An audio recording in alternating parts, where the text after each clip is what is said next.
The Omega's hands had been on Chris's bare skin for less than 30 seconds when the rut hit. Not the muted kind he had been grinding through for a decade. The real thing. A full biological cascade that whited out his vision and turned his fingers into claws against the massage table. The scent did it. Green apple and crushed basil rising off the therapist's hands. He knew that scent. He had spent 3 years memorizing it in high school and 10 years trying to forget it. He had about 90 seconds before his body made the next decision for him. Before we dive in, let me know in the comments where you are watching from. I read every comment. Now, sit back, relax, and enjoy today's story. They met at 15. Luca transferred to Chris's high school at the start of sophomore year. Small for his age, quiet enough that teachers thought he was just shy. He sat in the back of every class and kept his head down and his pen moving because if his hands were busy, they shook less. The heat disorder had started the year before. Most Omegas presented between 13 and 15, and most presentations followed a predictable pattern. A few irregular cycles, some discomfort, then stabilization into a rhythm that could be managed with standard suppressants and a decent calendar app. Luca's presentation did not follow the pattern. His heats came without warning. No cycle, no trigger he or his doctors could find. They arrived like weather. One morning, he would wake up fine. The next, he would be on the bathroom floor with a fever of 103, his scent blasting through whatever suppressant he was taking, his body shaking with a demand that had no schedule and no off switch. Worse than the heats were the mood shifts. The disorder did not just mess with his body, it messed with his head. He would spend 3 days feeling invincible, sharp, funny, present, like the best version of himself, and then plummet into a low so deep he could not get out of bed. The lows lasted longer than the highs. They came with a voice in his head that told him he was broken, that his body was defective, that anyone who got close to him would eventually get tired of accommodating the mess he was. He had learned by 15 to keep people at a distance. Chris made that impossible. Chris was not the loudest alpha in school, not the biggest or the most popular, but he watched people. He noticed that Luca sat in the same seat every day but changed the angle of his desk depending on how many people were in the room. He noticed that Luca ate lunch alone but always picked a spot near a window, like he needed the option of looking somewhere else. He noticed that Luca's absences followed no pattern and that when he came back from them he moved more carefully, like a person recovering from something he did not want to explain. Chris sat next to him in chemistry class one Tuesday in October and said, "You look like you need better lab partners." Luca looked at him. Chris looked back. His scent was there but restrained, the way it always was. Burnt cedar and cold salt air, controlled to a degree unusual for a 15-year-old alpha. Most alphas that age were walking pheromone accidents. Chris smelled like he had already decided who he was and was not interested in performing for anyone. "I work better alone," Luca said. "Most people who say that just haven't found the right person to work with yet." That's a line. It's a fact. The assignment is on molecular bonding, and it requires 2 sets of hands. You can work alone if you want, but you'll fail, and you don't strike me as someone who likes failing. Luca studied him for a long moment. Then he moved his desk an inch closer. They were inseparable within a month. Not because they had anything in common on paper, because they fit. Chris, who had friends but no one he particularly needed, and Luca, who had no one and had convinced himself he preferred it that way. They ate lunch together. They studied together. They existed in a proximity that looked casual to everyone else and felt, to both of them, like the first thing that had ever made sense. Chris figured out the heats within the first semester, not because Luca told him, because Chris paid attention to patterns the way other people paid attention to television, and the pattern was obvious if you cared enough to track it. "You were out 3 days last week and 4 days the month before that," Chris said one afternoon, walking Luca home. "But it wasn't scheduled. You didn't know it was coming." Luca's face went white. It's just a health thing. It's a heat disorder. You have irregular cycles that don't respond to standard suppressants, and when they hit hard enough that you can't leave your house. How did you? I pay attention. Chris's voice was quiet, flat, like he was reporting the weather. You don't have to tell me about it if you don't want to, but you should know that I noticed, and I'm not going anywhere. Luca stopped walking. He stood on the sidewalk with his backpack straps cutting into his shoulders and his eyes burning. Everything in him was screaming to push this person away before it was too late. Before Chris got close enough to see what was really going on and decided it was too much. He did not push him away. They started dating that winter. Junior year. Slowly. Through shared silences and study sessions that lasted too long, and the gradual, terrifying process of letting someone see the parts you normally kept hidden. Chris learned the rhythms of Luca's disorder, even though there were no rhythms to learn. He learned that the highs made Luca talkative and affectionate and full of plans he would never follow through on. He learned that the lows made Luca disappear, not physically but emotionally, retreating behind a flatness that looked like indifference but smelled, to Chris's alpha senses, like pain. He learned that the transitions were the worst. The drop from a high to a low could happen in hours, and during the fall Luca said things he did not mean, cruel things, designed to make Chris leave before the low got bad enough to be witnessed. Chris did not leave. He sat through the cruel things and waited. He brought food when Luca forgot to eat. He texted good morning every day without exception, even when the response was nothing for days. He was, at 16 and 17 and 18, more patient than most adults would ever manage, because he had decided early and completely that this omega was his, and the disorder was part of the package, and the package was worth it. What he did not know, what neither of them knew, was why his patience felt so natural. Why his alpha instincts, which should have been confused and frustrated by an omega whose scent signals were chaotic and unpredictable, instead locked onto Luca's biology and refused to let go. Chris's rut, which had started normally at 14, had quietly synchronized with Luca's irregular cycles by the time they were 17. Not on a schedule. In response. When Luca's heat hit, even from across town, Chris felt the pull. His body treated Luca's chaos as a signal, not as noise. They were fated mates. The recognition had happened so gradually, embedded in years of proximity rather than a single dramatic moment, that neither of them identified it. But their bodies knew. Luca knew something else too. He knew that if they had sex during one of his uncontrolled heats, the biological drive would be too strong. Chris's alpha instincts would push toward claiming, toward biting the scent gland, and in the chaos of a heat that intense with a fated alpha present, neither of them would have the willpower to stop it. The bond would form. Permanent. Irreversible. And Luca was not ready for permanent. Not because he did not love Chris. He loved Chris so much it made him sick, because he was certain, down to his cells, that he did not deserve it back, because the disorder was getting worse. Senior year, the cycles shortened, the lows deepened. He started having intrusive thoughts during the drops, not just sadness, but a corrosive, insistent voice that told him he was poisoning Chris's life. That an alpha this steady, this good, this capable of building something real deserved an omega whose body worked properly. That every day Chris spent managing Luca's unpredictable biology was a day stolen from the life he should have been living. Luca did not tell Chris any of this. He told him the opposite. He told him everything was fine.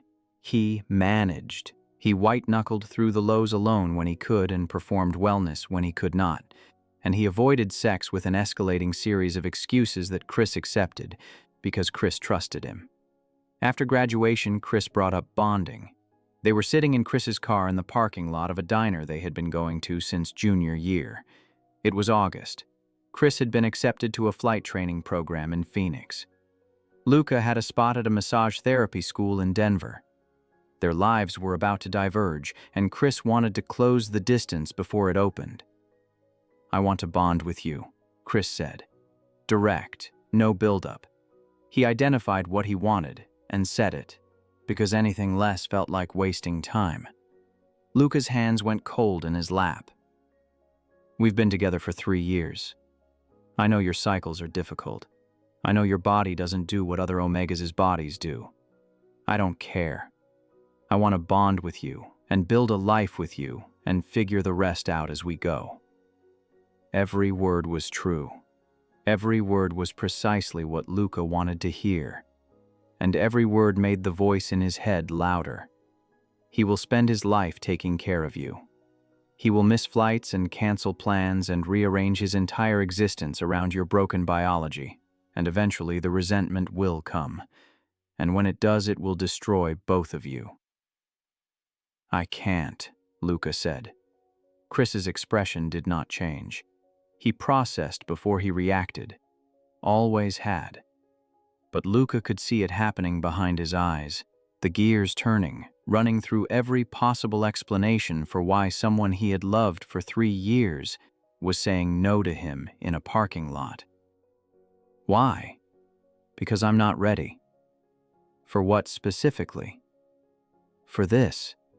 For us. For permanent. We've been together for 3 years. What changes with a bond that isn't already true?" "Everything. Everything changes because right now you can leave. Right now, if I get too hard to love, you can walk away and find someone whose body doesn't betray them every few weeks. But if we bond, you're trapped, and I won't do that to you." He did not say any of that. He said, "I just can't, Chris. Please don't make me explain." The silence that followed lasted 2 full minutes. Luca counted. He counted because if he did not count, he would cry. And if he cried, Chris would comfort him. And if Chris comforted him, Luca would take it all back and let the bond happen and hate himself for it for the rest of his life.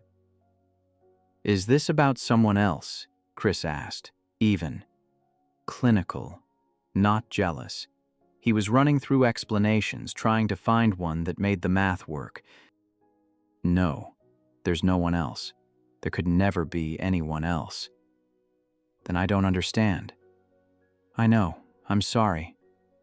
Chris looked at the steering wheel for a long time. Then he started the car. "I'll drive you home," he said. He drove Luca home. He walked him to the door. He did not kiss him goodbye.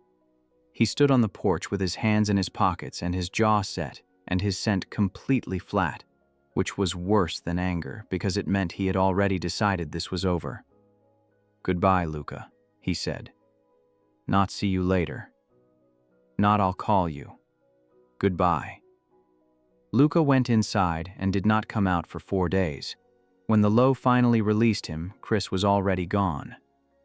Phoenix, flight school. A future that no longer included an Omega with a broken thermostat and no courage. Luca told himself it was the right decision. He told himself that for 10 years. Some days he even believed it. Chris, meanwhile, had done what Chris always did. He had taken the wreckage and turned it into fuel. Flight school in Phoenix, then a regional airline, then a major carrier within 4 years because he flew the way he did everything else, with precision and zero tolerance for error. By 25, he was on international routes. By 28, he was a senior first officer pulling long hauls to Tokyo, Frankfurt, and Dubai, with a salary that put him in a 2-bedroom condo in Cherry Creek, a leased Audi in the garage, and a bi-weekly appointment at the Ivory Stone Wellness Center that his airline's health benefits covered. He did not need the massages. He liked them.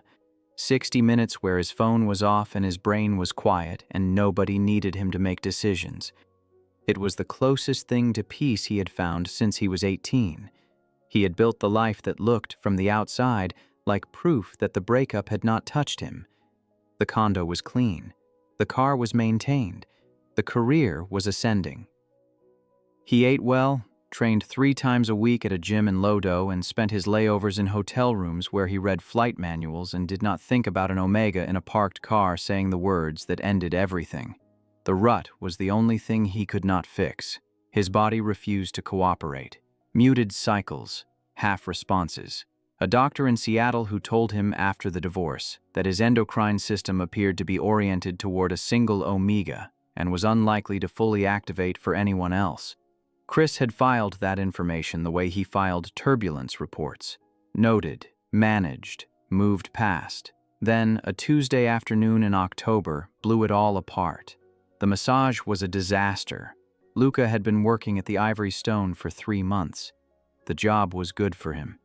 Better than any job he had held before, because it asked him to pay attention to someone else's body for an hour at a time. And when he was paying that kind of attention, his own brain went quiet. Not fixed. Quiet. Enough to function. Enough to feel competent. Enough to forget for 60 minutes that his body ran on rules nobody had written down. He had built a system over the decade. A good psychiatrist. Medication for the mood cycles that actually worked, most of the time. Separate suppressants for the heats.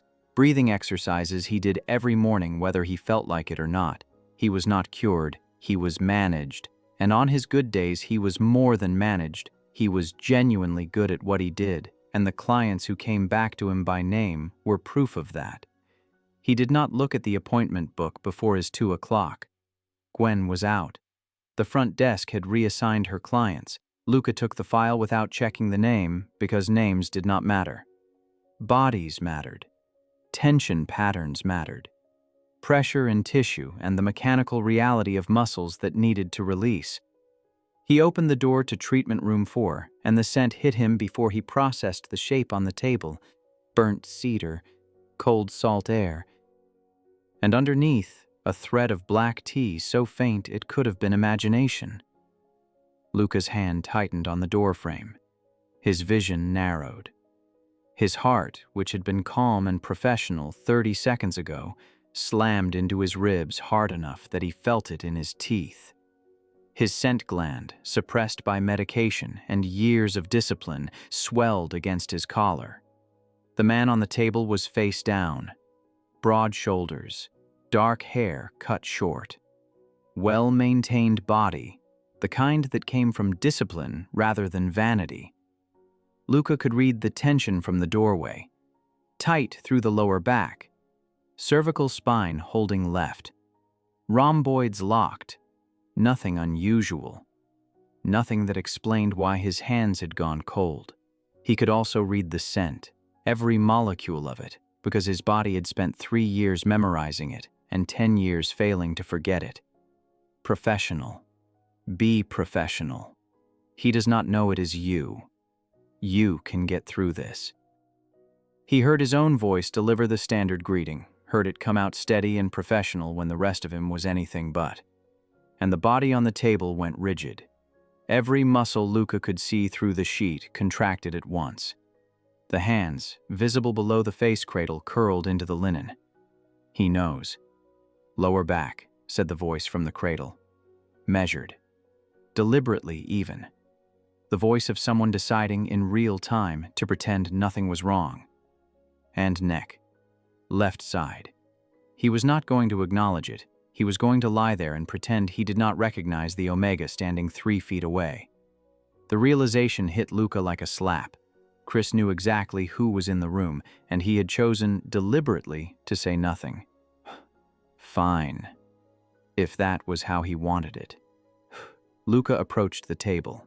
His hands were shaking. He pressed them together behind his back for 3 seconds, the way his therapist had taught him, grounding through pressure, then placed them on Chris's shoulders.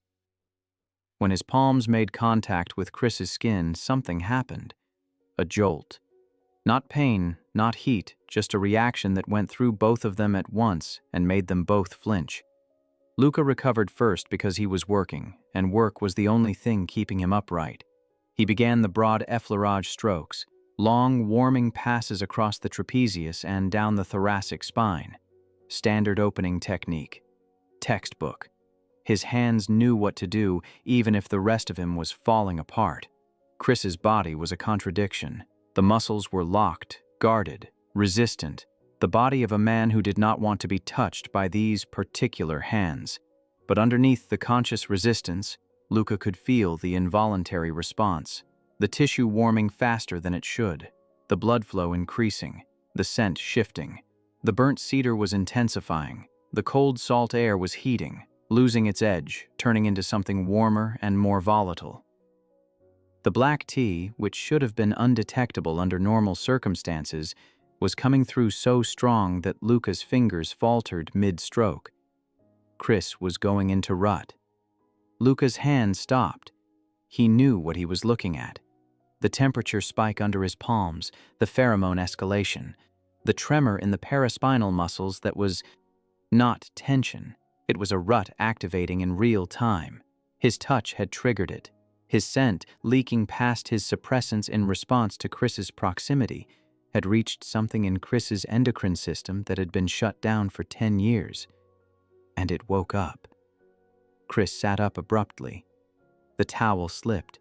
He caught it, but not before Luca saw the flush climbing his chest, the dilation of his pupils, the sheen of sweat that had not been there 60 seconds ago.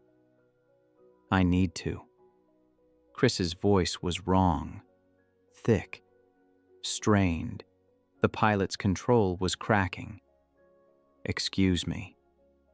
He stood, swayed, caught himself on the table edge and walked out of the treatment room without looking at Luca, heading for the private changing area at the end of the hall.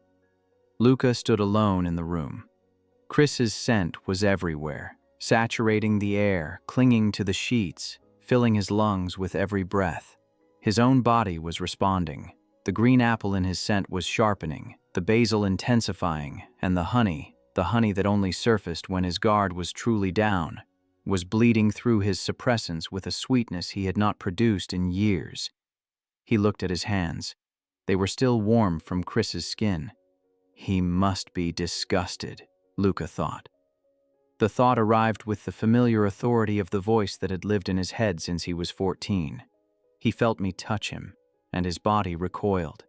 He had to leave the room because my hands on him were that revolting. 10 years, and I am still the broken omega he had to get away from. The spiral was starting. He could feel it. The drop, the familiar plummet from functioning to falling, and he gripped the edge of the massage table and breathed the way his therapist had taught him. 4 counts in, 7 counts hold, 8 counts out. It did not work.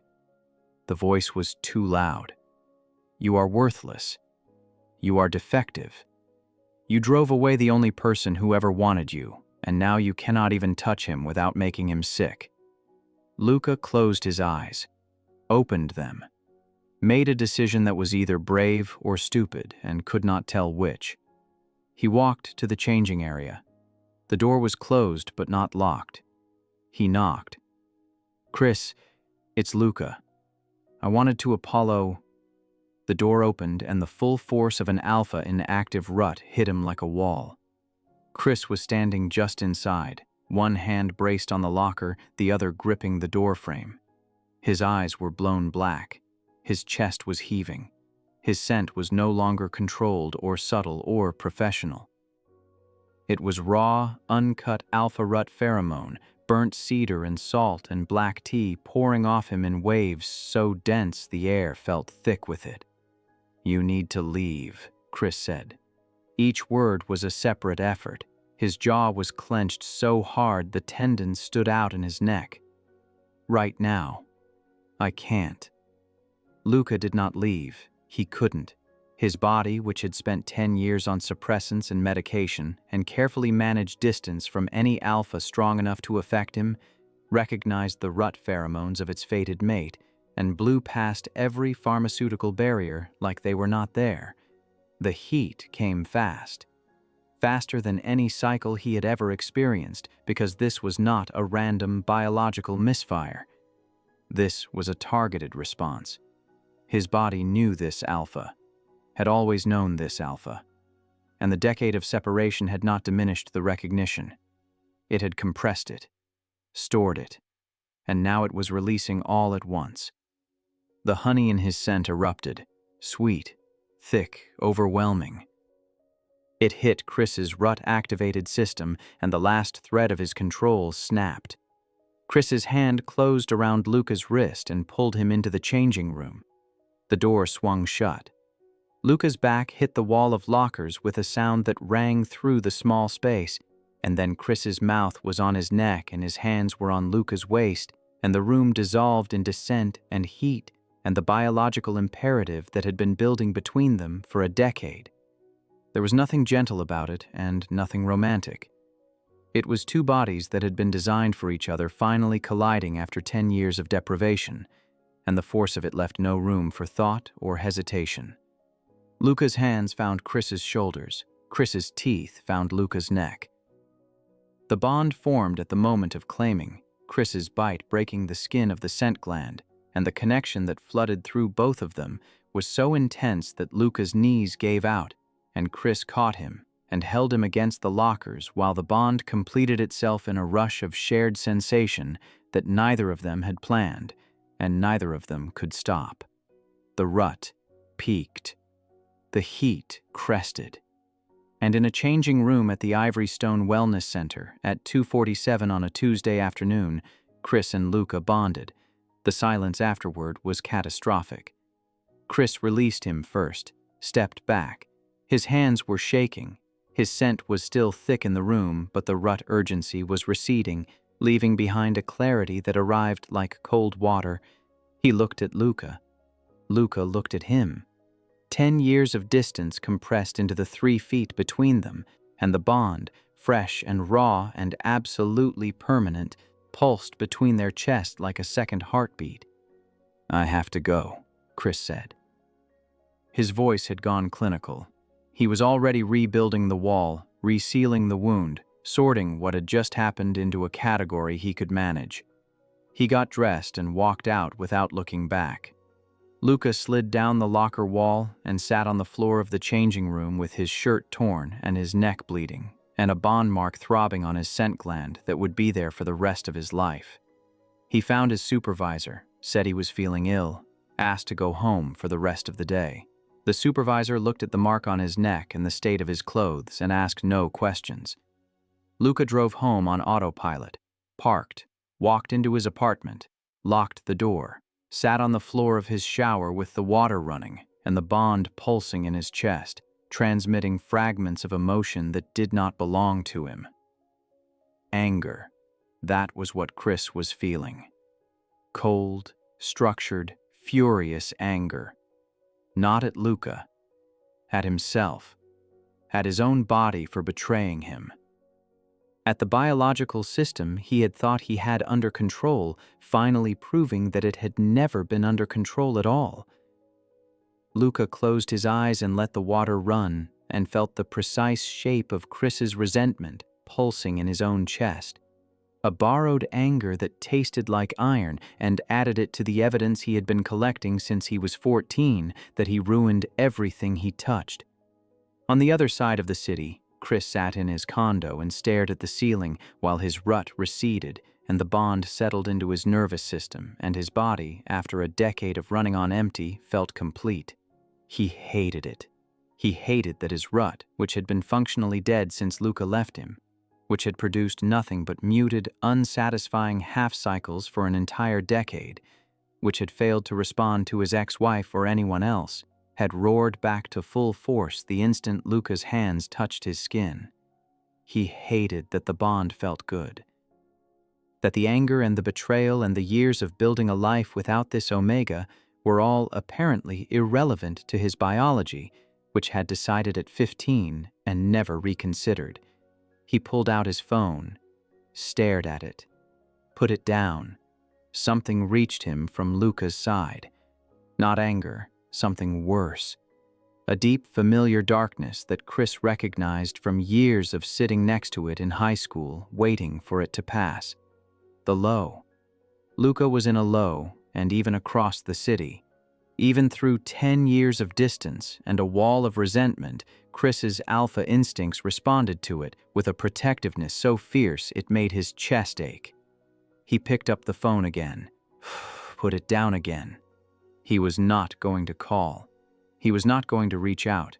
He was not going to let a biological accident in a changing room undo a decade of carefully constructed independence. The bond pulsed. The darkness on Luca's side deepened. Chris pressed his palms against his eyes and breathed through his teeth and did not call. If you're enjoying the story, drop a comment and let me know where you're listening from. I read every single one. All right, let's get back to the story. 3 days passed. The bond did not care about their feelings. It operated on its own schedule, transmitting whether they wanted it to or not. Chris felt Luca's lows like weather coming in. Pressure changes in his chest that corresponded to nothing in his own emotional landscape. He would be reviewing flight schedules or eating dinner or trying to sleep, and a wave of something bleak and heavy would roll through the bond, and he would know that Luca was struggling. He had not asked for that knowledge. He could not give it back. Luca felt Chris's anger like a constant low-grade burn, not explosive, controlled. Chris did not do explosive. He did methodical, sustained, principled resentment, and it came across the bond with the consistency of a signal tower. Luca went to work.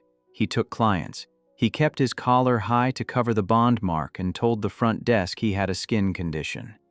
He smiled when he was supposed to smile. He had been doing that since he was 14. He was good at it.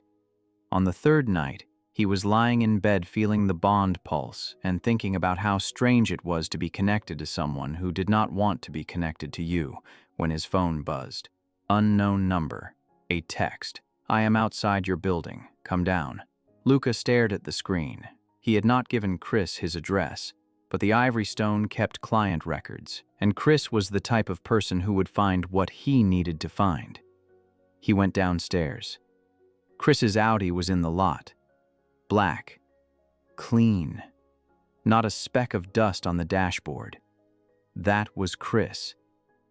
If he could not control the bond or the rut or the Omega who had walked back into his life, he could at least control the car. Luca got in. The car smelled like Chris. Burnt cedar and salt and black tea, familiar and dense in the enclosed space. The warmth that flooded Luca's chest was not the heater, and neither of them mentioned it. Chris drove without speaking. Luca did not ask where they were going. The silence felt correct, like they needed to be in the same space before they could be in the same conversation. He drove them to a restaurant. Not one of the places Chris could afford now, the kind with tasting menus and wait lists, a diner off Colfax Avenue with vinyl booths and coffee that came in mugs the size of cereal bowls. The kind of place where nobody cared who you were or what was happening on your neck. They sat across from each other, ordered coffee, looked at the menus without reading them. So, Chris said. So, Luca said. We bonded. We did. In a changing room at your workplace. Yes, because my rut, which has been effectively dead for 10 years, decided to reactivate the moment you touched me. That's what happened. Chris set the menu down. His face was unreadable. Luca had always hated that about him and also loved it. Chris thought before he spoke, ran the numbers, assembled his position. You never knew what he was thinking until he had already finished thinking it. I have a daughter, Chris said. Luca's hand tightened around his coffee mug. Her name is Lumi. She's 4. She lives with her mother in Seattle. I get her every second weekend. He paused. I married someone I met at a university party 6 months after you ended things. We were together for 5 years. We divorced because we could never bond. She was a good person, and I couldn't give her what she needed. And the reason I couldn't give her what she needed is currently sitting across from me in a diner.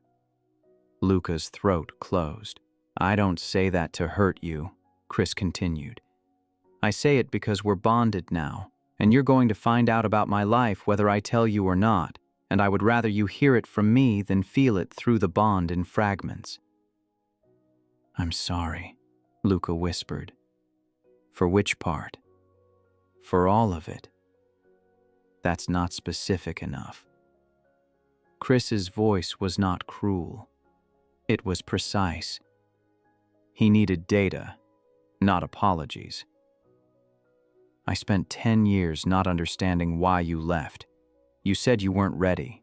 You never said what you weren't ready for. You never gave me a reason that made sense."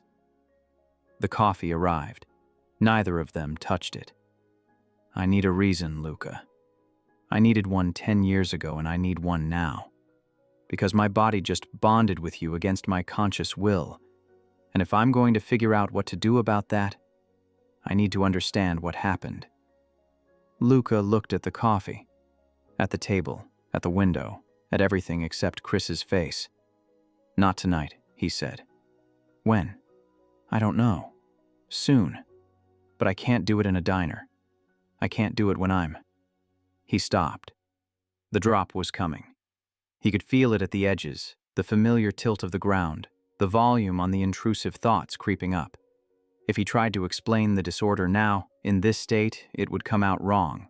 It would sound like an excuse, and Chris did not tolerate excuses. Chris studied him across the table. He could feel it even without trying. Luca's struggle, the approaching low, the desperate effort to hold it together in a vinyl booth at 9:30 on a Thursday. Something shifted in Chris's expression. Not softening. Recognition. He had seen this before, had sat next to it for 3 years in high school, had learned its rhythms and its warning signs and this specific silence, the one that was different from all of Luca's other silences. "Eat something," Chris said. "I'm not hungry." "You haven't eaten today. I can feel it through the bond. Your blood sugar is low and it's making the drop worse." He flagged the waitress. 2 orders of the breakfast plate. Scrambled eggs, toast, whatever fruit you have. Chris, eat. Then I'll drive you home. We can talk when you're ready." The food came. Luca ate because Chris told him to, and because the bond was still new enough that the alpha's directive carried biological weight, and because somewhere underneath the resentment and the awkwardness and the 10 years of damage, the simple act of Chris noticing that he had not eaten and making sure he did was so familiar it made his chest hurt. Chris drove him home, walked him to the building entrance, stood on the sidewalk with his hands in his pockets, the same posture he had used 10 years ago on a porch after a goodbye that was supposed to be permanent.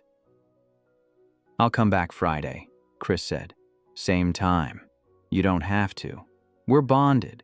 My rut is reactivating for the first time in a decade, and the cycles are coming faster than normal because of the new bond. Proximity to you is the only thing that keeps them manageable. This isn't optional. For either of us." The pragmatism of it should have stung. It did not. Because Luca had spent 10 years around alphas whose biology never reacted to his. Not a flicker. Not a twitch. And here was Chris, resentful and closed off and still showing up because his body would not let him stay away. "Friday," Luca said. Chris nodded once and left. Luca went upstairs and lay on his bed and felt the bond transmit Chris driving away, the distance increasing, the signal dimming but never disappearing. A constant low hum in his chest that said, "He is there. He is alive. He is yours whether he wants to be or not." For the first time in years, the low that followed was not as deep as he expected. Friday came. Chris came with it. He picked Luca up at the same time, drove to the same diner, ordered the same breakfast plate even though it was 9 at night, because Luca had not eaten again. And Chris could feel it, that hollow ache in his own stomach that did not belong to him, and the pattern was already establishing itself. They talked, carefully. Not about the bond or the breakup or the decade between. About the surface. Chris talked about flying. The mechanics of it. How the cockpit felt during a long-haul crossing. 12 hours of instruments and procedures and the solitude of being responsible for 300 lives while sitting in a box at 40,000 feet. Precise. Unsentimental. But Luca could hear underneath the language what Chris was actually saying. He had found a profession that matched his temperament. A job where control was not just preferred, but required. Where emotional detachment was an asset. Where a man who had always processed internally could sit in silence for hours and call it work. Luca talked about massage therapy, how he had found it by accident through a physical therapy program he had enrolled in during a good stretch, how the work demanded presence, full attention to the body under his hands, and the concentration left no room for the noise in his head. How the focus on someone else's body gave his own mind a break from monitoring itself. It helps, Luca said. The work. It's not a fix. Nothing is a fix. But it helps. Chris looked at him. He could feel something unspoken on Luca's side, pressing forward. A weight. An almost confession. A sentence forming somewhere behind Luca's careful phrasing that was not ready to come out yet. Okay, Chris said. He did not push. He did not retreat. He just drank his coffee and let Luca take his time. They went back to the diner the following Tuesday, then Thursday. Then the next week it was 3 times, because Chris's rut cycled again, and the proximity to Luca was the only thing that regulated it, and the biological necessity created a schedule that looked, from the outside, exactly like 2 people choosing to see each other. The conversations deepened, not in leaps, in slow, cautious increments, the way you test weight on a surface you are not sure will hold. Chris told Luca about the marriage. Not with bitterness. He had already taken the marriage apart in his head, examined every piece, and filed the conclusions. He talked about it the way he talked about a mechanical failure after a flight review. Here is what happened. Here is why. Her name was Priya. She was a beta. We met at a party during my 2nd year of flight school. She was kind and stable and uncomplicated, and I think I chose her because she was the opposite of everything that hurt me. Luca flinched. That's not an accusation. It's an observation. I chose someone safe because I had been hurt by someone who felt dangerous, and it was unfair to her because she spent 5 years trying to make it work with an alpha whose body had already been claimed by someone else. You couldn't bond with her? My rut never responded to her. Not once. She did everything right. She was present, willing, patient, and my body treated her like a stranger. After Lumi was born, we tried for another year. It never worked. The guilt landed on Luca's chest like a physical weight. Through the bond, Chris felt it. Stop, Chris said. I can feel you blaming yourself. I am blaming myself. Your heat disorder and my rut dysfunction are connected to the fated bond. Neither of us knew that at 18. You did not cause my marriage to fail. My biology did. And the biology was set before either of us made any choices. It was the most generous thing Chris had said to him since the reunion, and Luca recognized it as such, and also recognized that Chris had said it partly because Luca's guilt was hitting him at a volume that was physically uncomfortable for both of them. Tell me about Lumi, Luca said, because he needed the conversation to move somewhere that was not his own inadequacy. Chris's face changed. Not dramatically. A loosening of the jaw.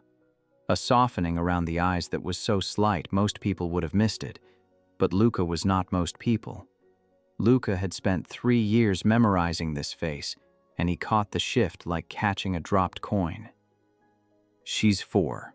She looks like her mother, but she acts like me, which her mother finds either hilarious or terrifying depending on the day. She's obsessive about systems. She organized her stuffed animals by size at 2 and cried when I put the wrong one back in the wrong spot. She doesn't like loud noises. She loves airplanes. She sounds like you. She's better than me. She's the best thing I've ever done. Chris paused. She's also the reason this is complicated. Whatever happens between us, Lumi is my priority. She comes first, always. I know. I need you to know it like a fact, not like a concept. I know it, Chris. Chris felt Luca's understanding land, genuine and unqualified, and something in his chest loosened a fraction. The weeks accumulated. The diner became their place. Not because it was romantic or special, but because it was neutral.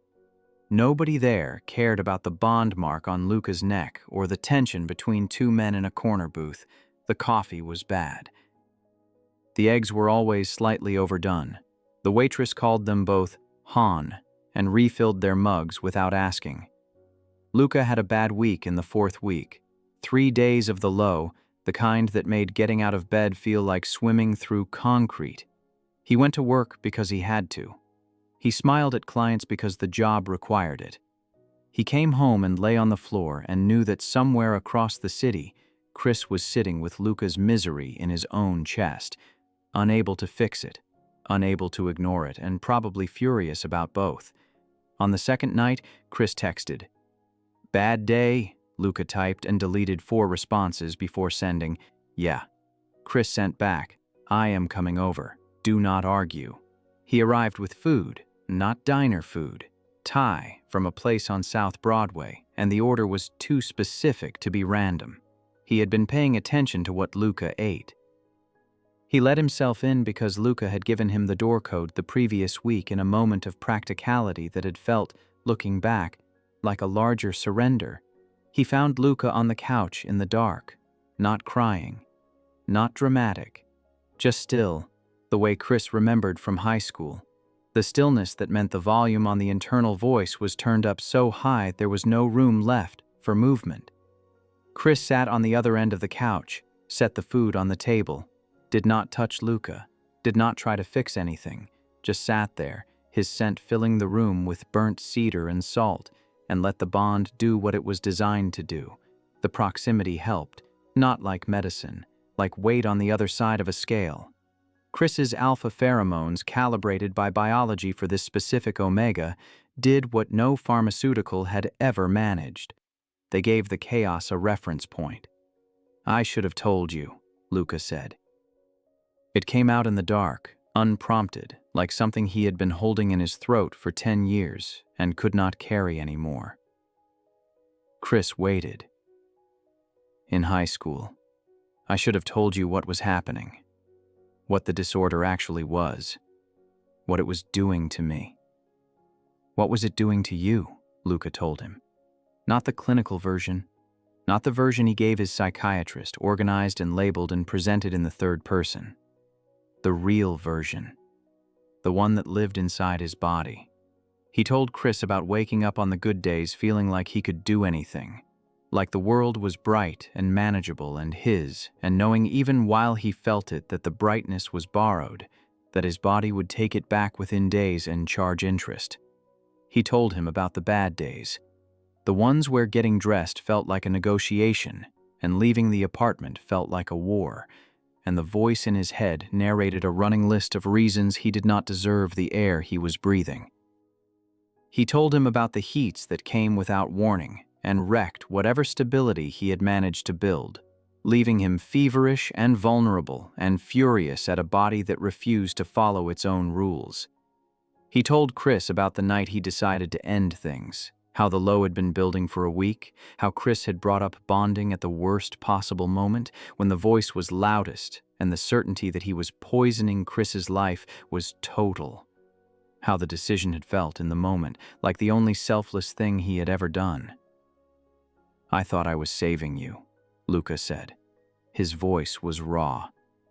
"I thought if I left, you would find someone whose body worked, someone who wouldn't cost you your whole life just to maintain." Neither of them spoke for a long time after that. "You made that decision for me," Chris said. His voice was quiet but precise. Each word placed deliberately. "You decided what I could handle without asking me. You presented it as a breakup instead of what it actually was. What was it actually? You were scared. You were in pain. And instead of letting me help, you ran." The accuracy of it cut deep enough that Luca's breath caught. "I've spent 10 years being angry at you for leaving," Chris continued. "And I just now realized I should have been angry at myself for not seeing why. It wasn't your fault. I was your partner. For 3 years I sat next to you through every cycle and every low, and I thought I understood what was happening. And I didn't. Not really. I knew the symptoms. I didn't know you were suffering that much.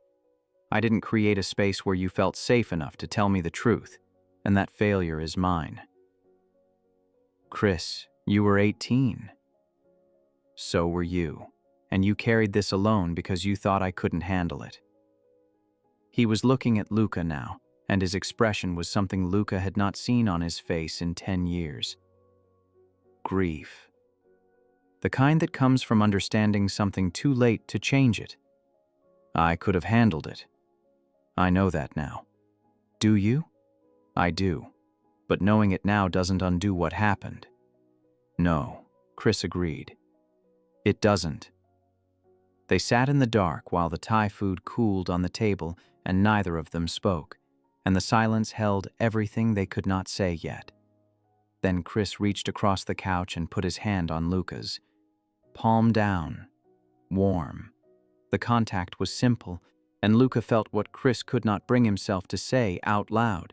Not forgiveness, not yet, but the willingness to reconsider, the admission that maybe the story he had been telling himself for 10 years was missing a chapter. Luca turned his hand over and held on. They stayed like that until the low passed.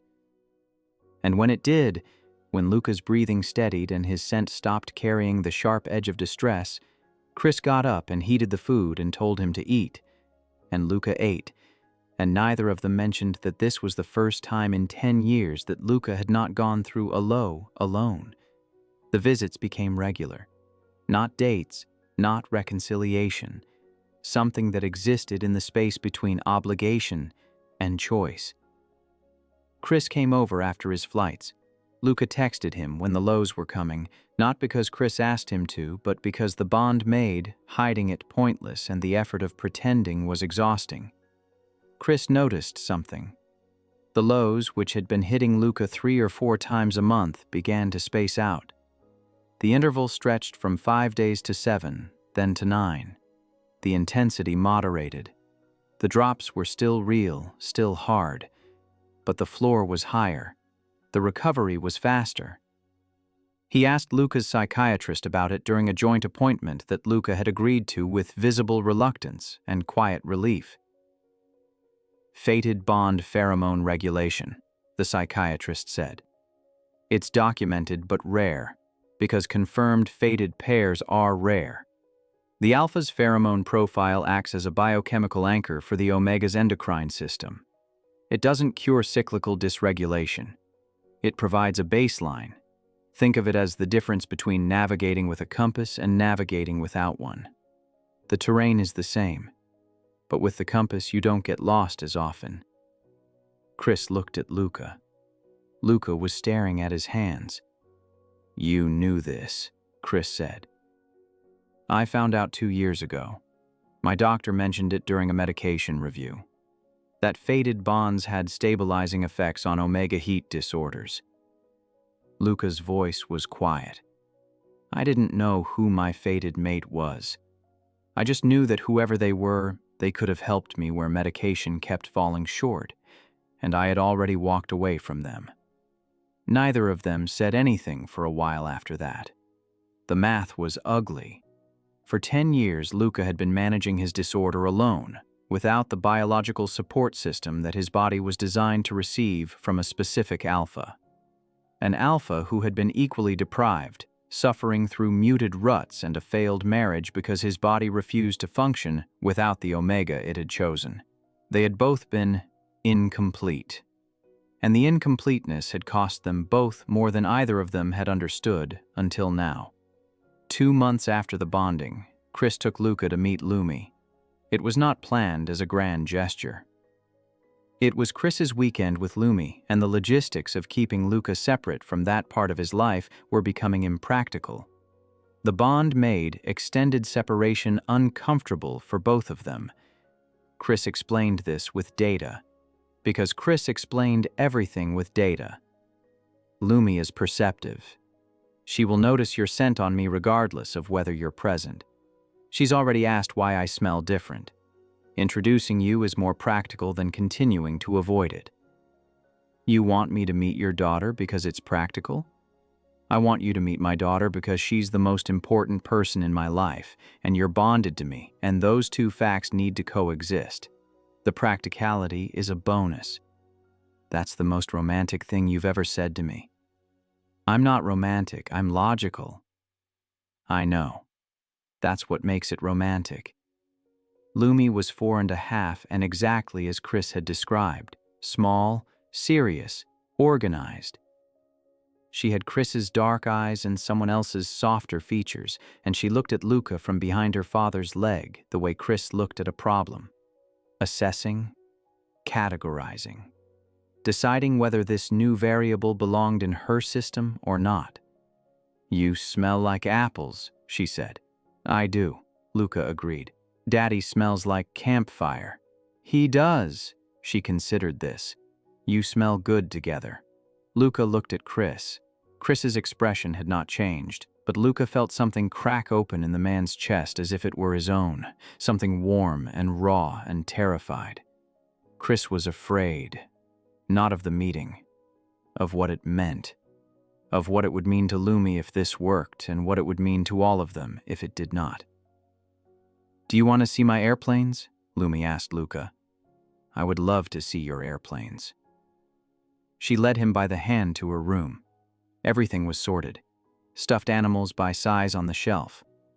Books by color on the desk. Shoes paired at the door. Luca smiled and his chest hurt at the same time, because this child was so completely Chris's daughter that looking at her room was like reading a blueprint of the man he had lost and found. Chris stood in the hallway and watched them go. Through the bond, Luca felt his terror and his hope tangled together, and he understood the full weight of what Chris was risking by letting him into this. The afternoon was good. Lumi showed Luca her model aircraft, arranged by wingspan. She explained the differences between each one with a vocabulary that was startling for a 4-year-old and completely unsurprising for Chris's daughter. Luca listened with genuine interest and asked questions that Lumi answered with the patient authority of a professor addressing a slow student. "She likes you," Chris said that evening after Lumi was asleep in the guest room. "She's incredible." "She is." "Chris." "What?" "Thank you for letting me be here." Chris was quiet for a moment. Luca could feel him thinking, the way you feel a machine running behind a closed door, processing, assembling. "I'm not going to pretend the last 10 years didn't happen," Chris said. "I married someone, I had a child, I built a career. I learned to function without you, and those things are real and they matter. But I also spent 10 years with a body that refused to work properly because it was waiting for you. And now that you're here and the bond is real, and I know why you left, I can't keep treating you like the person who hurt me when you were actually the person who was hurting." Luca's eyes burned. "I'm not saying I forgive you. I'm saying I understand. And understanding is where forgiveness starts." "That's enough," Luca said. "That's more than enough." Chris put his arm around Luca's shoulders, not because the bond was pulling, not because proximity was required, just because he wanted to. Luca leaned into it and felt that Chris was not relaxing so much as deciding to. Lowering the wall one brick at a time, they sat together. The television was on. Neither of them watched it. Luca fell asleep against Chris's shoulder, and Chris sat in the dark with a sleeping Omega on one side and a sleeping daughter in the next room and felt, for the first time since he was 18, like all the necessary pieces of his life were in the same building. The months that followed were not clean. Nothing about them suggested the tidy arc of a love story. They were messy and incremental, marked by setbacks that tested the fragile structure they were building. Luca had a bad episode in November, 3 days of the deepest low he had experienced since the bonding. Chris stayed with him through it, not because the bond required it, because he chose to. He brought food. He sat in the room. He did not try to talk Luca out of the low, because he had finally learned that the low was not something Luca chose and was not something that words could fix. It was weather. You sat through it. You kept the person dry. On the third day, when the low released and Luca surfaced into something like normalcy, he found Chris asleep in the chair beside his bed, still in his airline uniform, flight bag on the floor. "You came straight from the airport," Luca said. "I felt it through the bond at cruising altitude. I had the first officer land. You let someone else land your plane? My Omega was in crisis. He said it flatly, like it was the most obvious priority calculation in the world. The plane was fine. Luca stared at him. Then he started laughing. It was wet and tired, and the first real laugh he had produced in 3 days, and Chris felt it land in his own chest, like warmth returning to a cold room. You're insane, Luca said. I'm consistent. They had their first real fight in December, about Lumi's mother.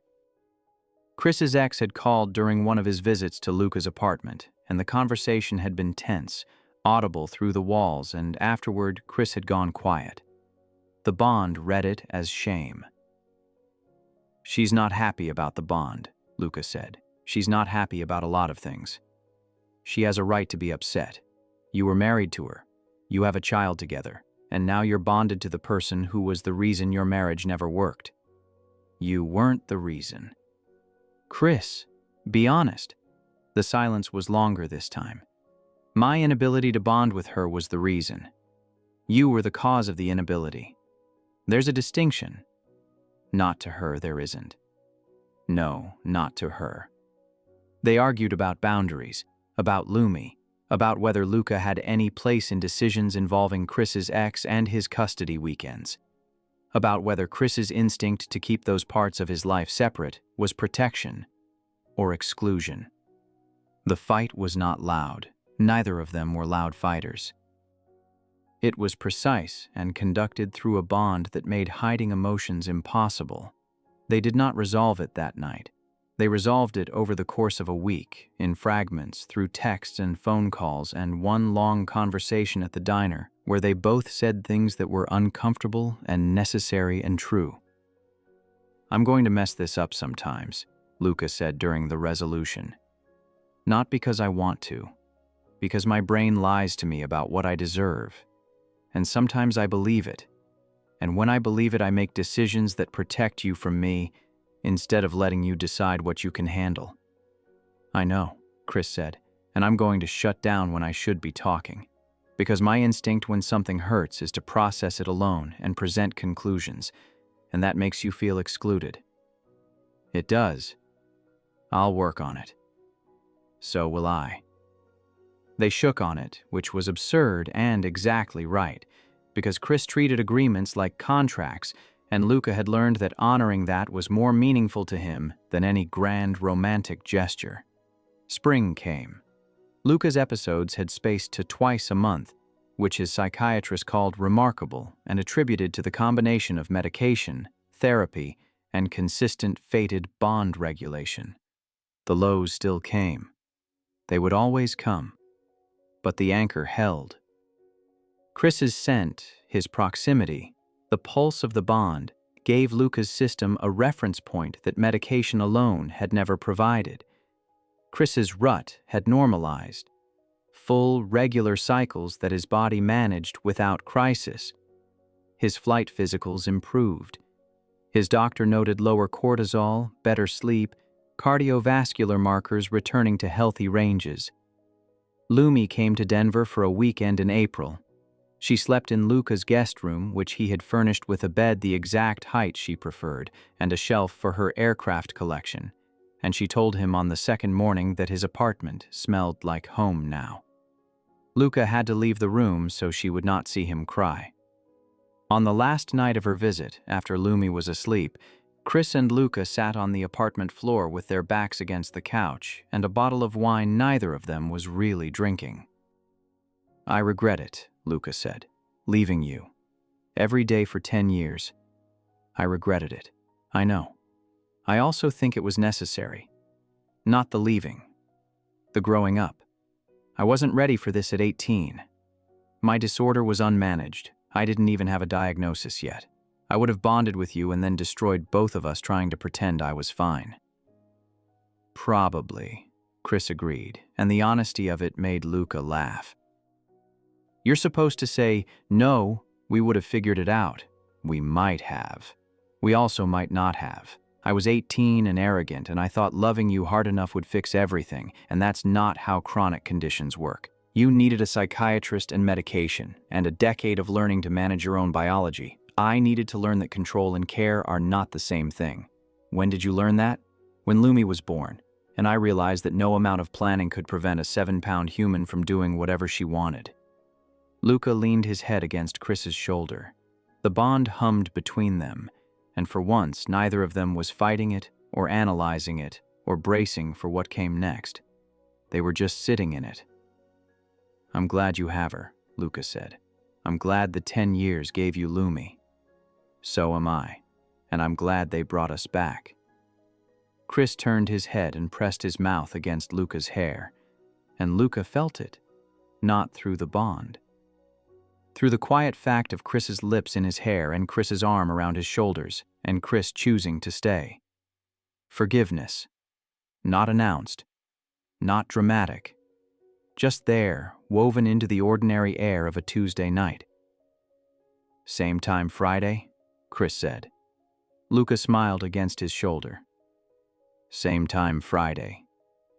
Outside the apartment window, the city did what cities do. Kept moving. It had no opinion on the two men in the fourth-floor apartment, or the bond between them, or the years it had taken to get here. Luca's disorder did not disappear. Chris's rigidity did not dissolve. Lumi's existence made everything more complicated and more worthwhile. The custody weekends were tense. The logistics were exhausting. The lows still came, and when they came, Luca still heard the voice, and the voice still told him he was broken. But the voice was quieter now, and when it spoke, there was another voice beside it. Not louder, just closer. The low hum of a bond that said, "You are here. I am here." The hard part is done. And Friday kept coming. The end. Thank you for listening. If you enjoyed the story, tell me your thoughts in the comments. I'd love to hear from you. Until next time.